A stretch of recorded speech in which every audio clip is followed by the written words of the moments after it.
വളാഞ്ചേരി വടക്കുമുറി അയ്യപ്പക്ഷേത്രത്തിൽ ഞായറാഴ്ച നടക്കുന്ന അഖണ്ഡനാമജപത്തിലേക്കുള്ള പച്ചക്കറികൾ ടീം വടക്കുമുറിയുടെ നേതൃത്വത്തിൽ സമാഹരിച്ച് ക്ഷേത്രം അധികാരികൾക്ക് കൈമാറി. അയ്യപ്പക്ഷേത്രം പരിസരത്ത് വെച്ച് നടന്ന ചടങ്ങിൽ പാണക്കാട് റസാൻ അലി ശിഹാബ് തങ്ങളിൽ നിന്നും ക്ഷേത്രം നടത്തിപ്പുകാരിയായ ഇരിക്കാരിക്കര മഠത്തിൽ വിജയലക്ഷ്മി അമ്മ ഏറ്റുവാങ്ങി. ഇവിടെ വളാഞ്ചേരി വടക്കുമുറി അയ്യപ്പൻ ക്ഷേത്രത്തിലേക്ക് ടീം വടക്കുമുറി നൽകുന്ന പച്ചക്കറി വിതരണ ചടങ്ങിലാണ് നിൽക്കുന്നത്. വളരെയേറെ സന്തോഷം തോന്നുകയാണ്. ഈ കാലത്ത് വളരെ സൗഹൃദത്തിൽ ഒരു അമ്പലത്തിലേക്ക് കൊടുക്കുന്ന ഈ ഒരു ചടങ്ങിൻ്റെ കർമ്മം ചെയ്യാൻ സാധിച്ചതിൽ വളരെയധികം സന്തുഷ്ടനാണ്. ഏതായാലും ഈ സൗഹൃദം എന്നും നിലനിൽക്കട്ടെ എന്ന് പ്രാർത്ഥിക്കുകയാണ്.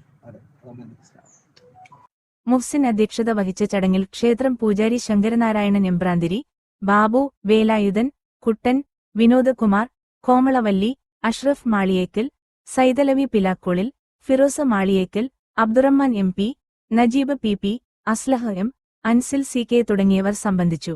News desk Valanchery online.